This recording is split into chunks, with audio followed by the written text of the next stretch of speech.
ভারতীয় ভিসা ফি বাড়িয়েছে। এটা কার্যকর হবে সামনের মাস থেকে, অর্থাৎ আগস্ট মাস থেকে। এটা একটু দেখব। এখানে যেটা বলা হয়েছে যে বিগত বছরগুলিতে যোগান ও পরিচালন ব্যয়ের উল্লেখযোগ্য বৃদ্ধির প্রেক্ষিতে বাংলাদেশে অবস্থিত ইন্ডিয়ান ভিসা অ্যাপ্লিকেশন সেন্টার সমূহে দাখিলকৃত ভিসা আবেদনপত্রের প্রক্রিয়াকরণ ফি 10/8/2025 অর্থাৎ আগস্ট মাসের 10 তারিখ থেকে সংশোধিত হয়ে সর্বমোট 1500 টাকা বাংলাদেশ টাকা নির্ধারণ করা হয়েছে। উক্ত প্রক্রিয়াকরণ ফি শুধুমাত্র ইন্ডিয়ান ভিসা অ্যাপ্লিকেশন সেন্টার কর্তৃক প্রদত্ত সেবা চার্জ, যা ভিসা আবেদন প্রক্রিয়া পরিচালনার জন্য প্রযোজ্য।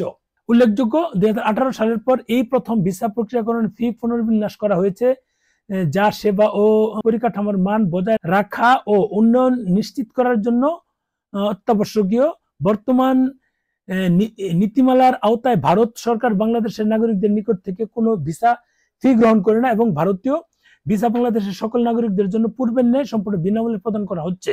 আপনাদের সদয় সহানুভূতি ও সহযোগিতার জন্য আমরা আন্তরিকভাবে কৃতজ্ঞ। এর মানে কি আমরা ট্যুরিস্ট